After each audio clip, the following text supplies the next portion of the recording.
Assalamualaikum warahmatullahi wabarakatuh. Perkenalkan, nama saya Imam Saputra dengan NPM 2241114 dari kelas manajemen C. Pada kesempatan kali ini, saya akan menjelaskan mengenai pengantar statistika. Pengertian statistika. Pengertian statistika telah berkembang sesuai perkembangan ilmu, pengetahuan, dan kebutuhan yang diperlakukan dalam masyarakat. Pada awal perkembangan statistik, mempunyai pengertian suatu kumpulan angka-angka, tetapi pengertian kumpulan angka-angka data kuantitatif bukan sebagai statistik dalam arti metode ilmiah yang dapat digunakan dalam persoalan ekonomi. Karena data atau angka-angka tersebut belum berbicara, perkembangan selanjutnya statistika diartikan sebagai suatu metode sehingga pengertian statistika adalah ilmu mengumpulkan, menata, menyajikan, menganalisa, dan mengintegrasikan data menjadi informasi yang dapat digunakan membantu pengambilan keputusan yang efektif. Jenis-jenis statistika. Berdasarkan pengertian statistika, dibedakan dalam dua jenis, yaitu statistika deskriptif dan statistika induktif atau inferensial. Statistika deskriptif adalah metode statistika yang digunakan untuk menggambarkan atau mendeskripsikan data yang telah dikumpulkan menjadi sebuah informasi. Kegiatan statistika deskriptif dimulai dari pengumpulan data, mengolah dan menyajikan data. Kemudian, statistika induktif atau inferensiasi adalah metode yang digunakan untuk mengetahui tentang sebuah populasi berdasarkan suatu sampel. Populasi adalah sebuah kumpulan dari semua kemungkinan orang-orang, benda-benda atau ukuran yang menjadi objek penelitian, sedangkan sampel adalah suatu bagian dari populasi tertentu yang menjadi perhatian. Statistika ekonomi akan membahas statistika deskriptif yang berkaitan dengan kegiatan pengumpulan, mengelola, dan menyajikan data dalam bentuk grafik dan tabel, serta menganalisa berdasarkan perubahan hubungan antara variabel-variabel ekonomi yang menjadi objek penelitian. Kemudian selanjutnya penggunaan statistika. Teknik-teknik statistika yang digunakan dalam pengambilan keputusan secara luas oleh berbagai bidang ilmu seperti pemasaran, akuntansi, produksi, dan lain-lain. Tetapi secara umum, pemahaman dan penggunaan alat statistika diperlukan untuk membantu. Yang pertama ada menjabarkan dan memahami suatu hubungan. Yang kedua, mengambil keputusan yang lebih baik. Dan yang ketiga, mengukur tingkat perubahan sebagai alat bantu menjabarkan dan memahami suatu hubungan. Seorang peneliti akan menggunakan teknik-teknik statistika untuk mengumpulkan data, diolah dan disajikan untuk mengambil keputusan untuk tujuan tertentu. Karena itu, diperlukan kemampuan untuk mengidentifikasi dan menjabarkan hubungan antar variabel. Sebagai contoh, seorang peneliti pemasaran untuk menjabarkan hubungan antara permintaan suatu produk dengan harga dan pendapatan berdasarkan data tersebut. Maka, kegiatan distribusi diarahkan pada kelompok-kelompok masyarakat tertentu. Digunakan meramalkan masa yang akan datang, tetapi membantu mengukur perubahan yang terjadi saat ini, dan digunakan proses peramalan sebagai alat bantu menjabarkan dan memahami suatu hubungan.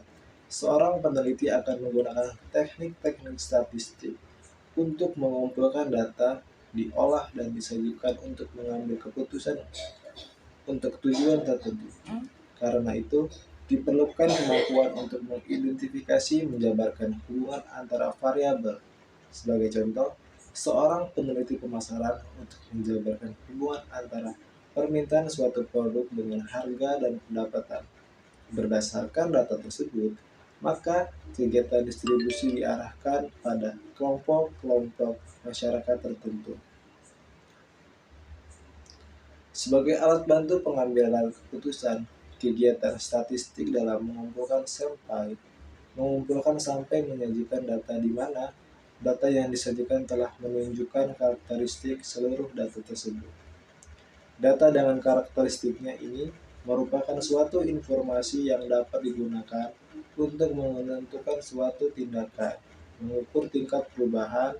Pada hakikatnya, seorang atau organisasi perlu merencanakan tujuan di masa yang akan datang. Perencanaan dimulai berdasarkan tentang kejadian-kejadian saat ini yang dapat digunakan sebagai dasar peramalan untuk masa yang akan datang, walaupun metode statistik tidak dapat secara tepat. Data dan sumber data. Yang pertama ada data. Data merupakan sekumpulan fakta atau keterangan yang dapat dipercaya kebenarannya. Data bisa berbentuk angka dan bisa juga tidak berbentuk angka. Sekumpulan data yang berupa angka disebut dengan data kuantitatif, sedangkan data yang tidak berupa angka disebut data kualitatif. A. Data kuantitatif dibagi menjadi dua. Yang pertama ada data diskrit. Data diskrit yaitu data yang satu-satunya berbentuk bulat, tidak dapat dipecahkan.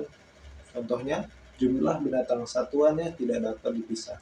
Demikian pula dengan komputer, meja, kursi, dan lain-lain.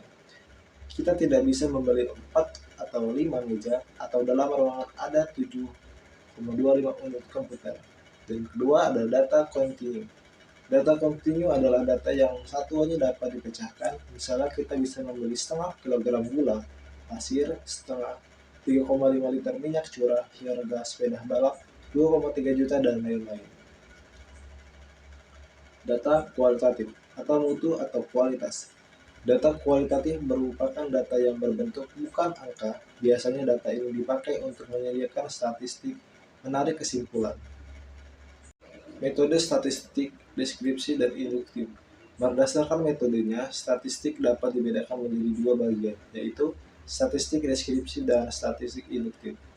Yang pertama, statistik deskriptif.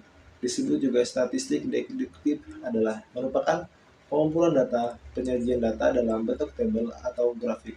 Pengelolaan data melakukan perhitungan, menganalisis, serta menaksir nilai statistik.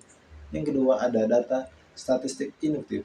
Disebut juga statistik inferensial, adalah statistik yang melakukan penaksiran tentang karakteristik populasi, meramalkan atau memprediksi dan menarik kesimpulan yang bersifat umum tentang populasi. Sumber data. Sumber data dilihat dari sumbernya, maka data dapat dibagi menjadi dua bagian, yaitu data internal dan data eksternal. Data internal adalah data yang dikumpulkan oleh orang pribadi atau badan untuk digunakan untuk kepentingan sendiri. Sedangkan data eksternal adalah data yang dikumpulkan oleh orang-orang atau badan untuk kepentingan orang lain. Kemudian data primer. Data diterbitkan kepentingan orang lain dari lembaga yang menertibkannya untuk data sekunder. Data dikumpulkan oleh satu badan diterbitkan oleh badan lain digunakan untuk kepentingan orang lain.